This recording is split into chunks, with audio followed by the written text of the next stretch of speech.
English kay sa pinakahasan aron pag-share karon gabi o mensahe nga gikan sa Dios sa salamat sa pag-isa ka nato na natakaroon nagpabiling ka nga naagod sa pagkamagasigon. Ang isira ko karoon ang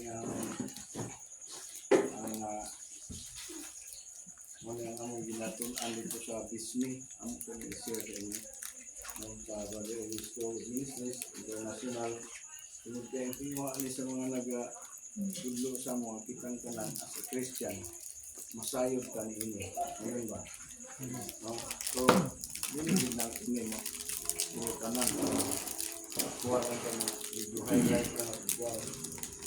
Tapos lang, hindi ko na.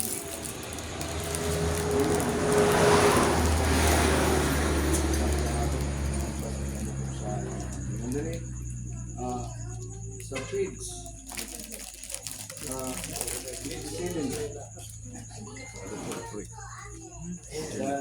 gitudlo ni Pastor Louis Crisostomo, the understanding and shaping the right spiritual atmosphere, ang kanila atmosphere. Atmosphere, yun pa,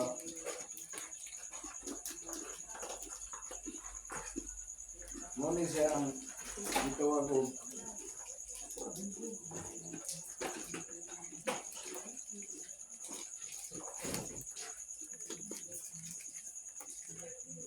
doon ay duha ka kasagaran kahulugan, no?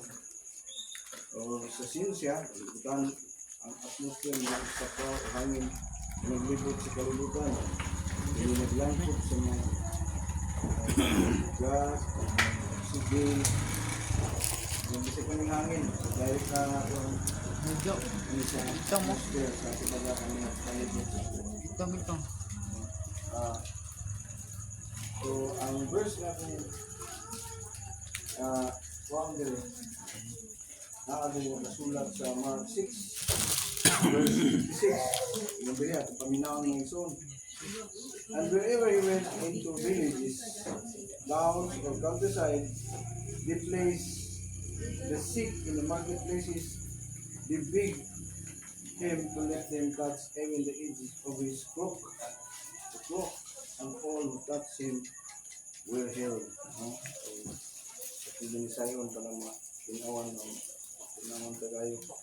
Yung to din, bisan asa si Jesus moadto sa kabalangayan ba o sa kalungsuran o sa kaumahan adto gayud sa merkado daton ikaw ang ilang mga kapiton. Nagpatuloy sila na ang ilang mga kapiton pahikapon bisan lamang sa sitsid sa iyang destiny. Dalago ng Diyos ay ang mensahe ng pagtala.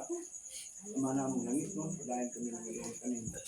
Nagidayag kasalmatan, higaling ng ihatag, kung mapatampulog, ay kagay ang manguna ka naman, sa aming pagtuon ka lang, ang salta ang inyong mensahe. In Jesus' name, Amen. So, wapong sabton, no kini nga verse, kini nga sa 56, kinanglan dunay atong masabtan kung sa nga atmosphere, no? Ang ani nga dapit tungod kay doon na may duha ka there are two types of atmosphere, no? Mara sa nakakatan nito duha ka matang sa atmosphere. Ang una is kini nga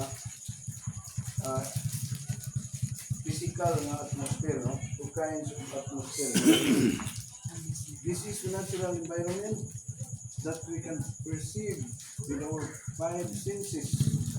Ang atmosphere ay ini nga ano siya ang natural environment. Ang una nga kuana ni kining sight kining sa atong makita kining bala. Kaya bang Una ang atong sa makita nato sa atong mga mata. Magamit nato mga five senses. No, kung sa atong makita, no, culture, and then ikaduha kanang smell kanang atong malanghap o masimutan, no, kung unsa kanindot na atmosphere, lima ba pag sulod ni ungot kayo, di ba? Manindot na atmosphere na. No, katong number one, ang sight, kung unsay kuto sa imong makita. Mo na siya ang ito og physical atmosphere. Tanan nga imong makita nga mga butang, no? And then ikatulog ng sa hearing, sounds, music or voices in the room. So kung sa imong madungog, kung nabay kanta, no? Kung sa ba ang tingog diha. So muna siya ang usa sa physical nga atmosphere. Nga na kay madunggan. Ikatulog kanang ma-touch nimo, no? Temperature, comfort, physical space. Yung nakay ang mahikap, ano siya ang physical gihapon ng atmosphere.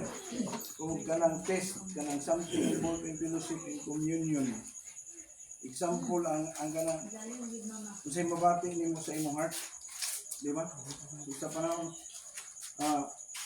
sabihin mo sa panahon sa pagsimba, kung sa'yo imong bation, no? Involved in fellowship in communion.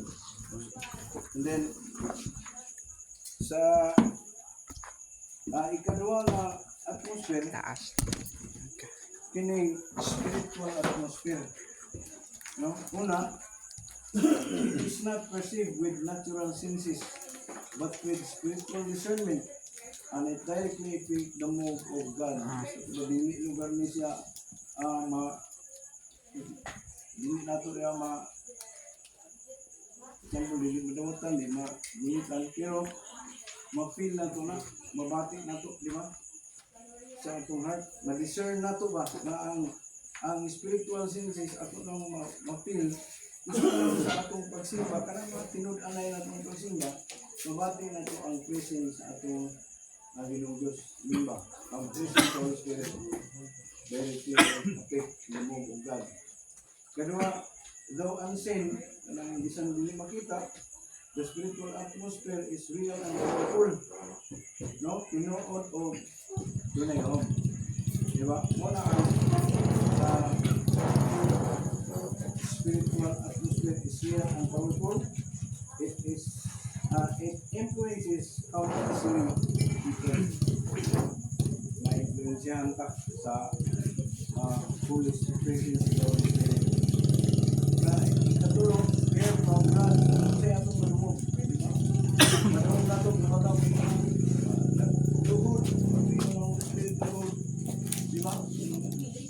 Kung sa'yo, pati yung pagsimba, nauna siya ang spiritual atmosphere. Receive healing.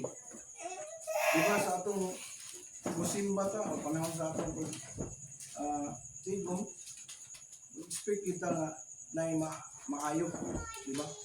Labi na ako mga balatian. Expect kita na ang spirit mamuhat yun, no? Isang gani sa itong pamilig mga balatian. Another one is engage in worship, no? Engage ka sa atong worship niya sa Lord. Experience conviction or breakthrough. Wala atong masinatian, yung ma-experience na ito ang i-convict na ba sa Holy Spirit, di ba? So, maka-break to din ka, no? Murag, ma-feel na ito, no?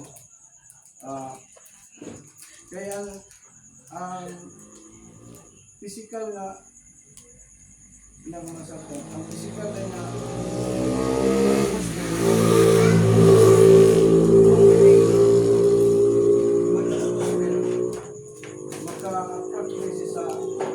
presence of the Holy Spirit.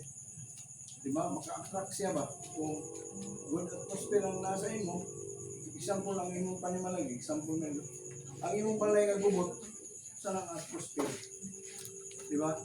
Kung gikan ka sa inyong balay, padulong ka mo simba, wala ka mag-ampo, di ang inyong, di maayong atmosphere nga inyong nadala.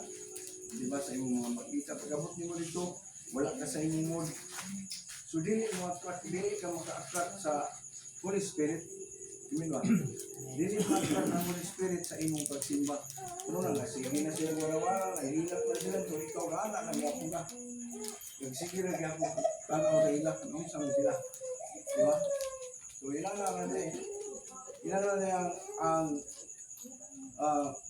physical atmosphere kinahanglan na ma-attract yun sa ating ginagawa sa ating pagsimba ang Holy Spirit. Maroon na siyang move dayon siya, muhat siya sa atong tagsa-tagsa ka mga ginagawa. Diba? No. Kung tumalaan nga, there are two types of atmosphere, spiritual atmosphere, and physical na atmosphere. Katong spiritual, hindi na siya makita, pero ma-discern na nato. No? So, ang physical, tutok sa atong makita, mga adiha. Di ba? Kasi makaingon ka lang, oh, wala, tulo ko na niya itong simbahan. Kinanglan ko na ito na. Ito na siya, muna siya ang physical, kanang mga makita ba? Hindi ba? No? O,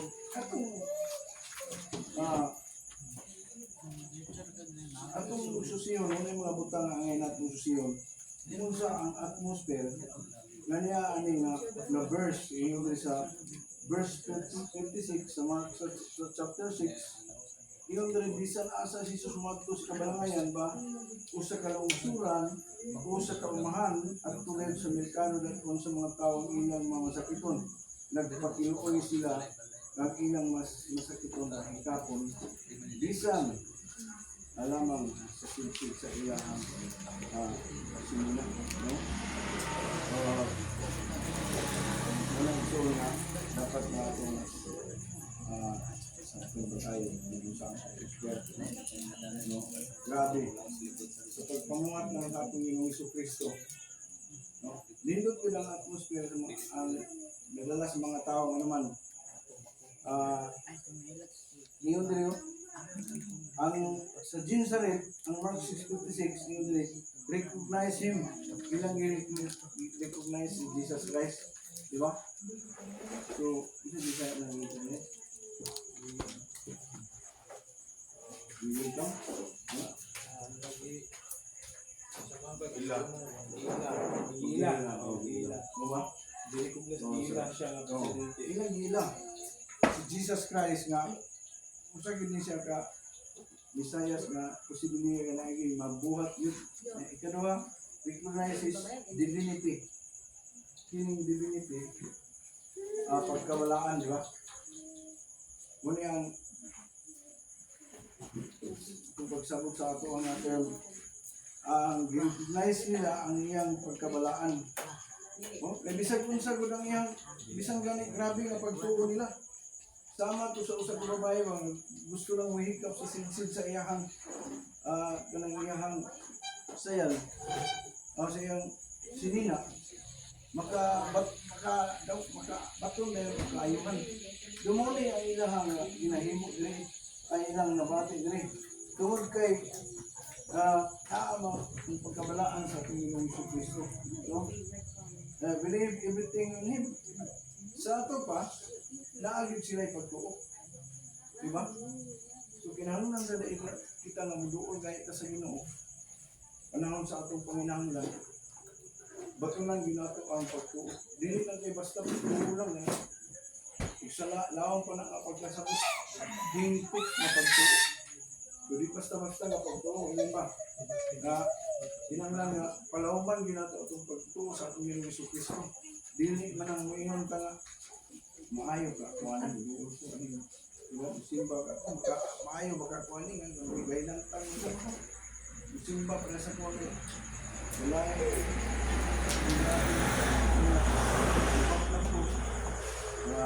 wala layas ini ang tag dirahon ni ka ko bisag pag ibati na mga pagkatapos ako ibati na mo mga Kasi baka kung lalaking hindi ako nakas, mga baga. Pero, mano siya na, akong giyon sa mga lingon, pag-abot na kong simbahan, ayas yun siya. Practice lang po, wala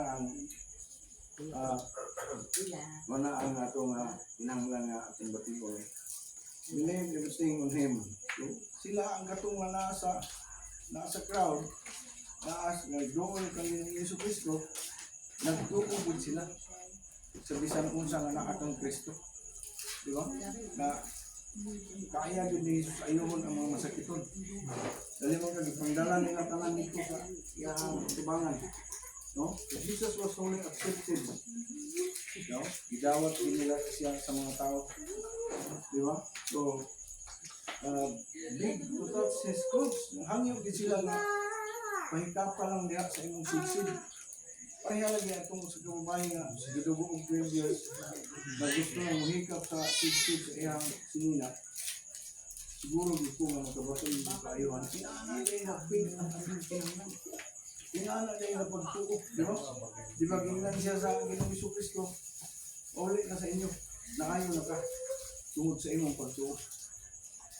Kinahanglan mo na gano'ng pagtuok. Hindi naghangyo ang mga katong nagalag mga sakitong kapon iyang kapon sa siksid. So lastly, number 6, faith was the key. So ang susi lang di ay usa lang di ay kapaagi nga maangko na to ang breakthrough o ang kanang madawatan na to ang atong expect ang atong gitinguha kita na siguro kini lang din ang tuloy no. So importante gyud ang pagtuo. So mo na nga diha gyud nato masinato ang kaayo sa Ginoo kung panahon sa mubati na taog kaning nanatay atong higit na pagtuo sa ating amin ba? So, kaya siguro so, pasa sa ina.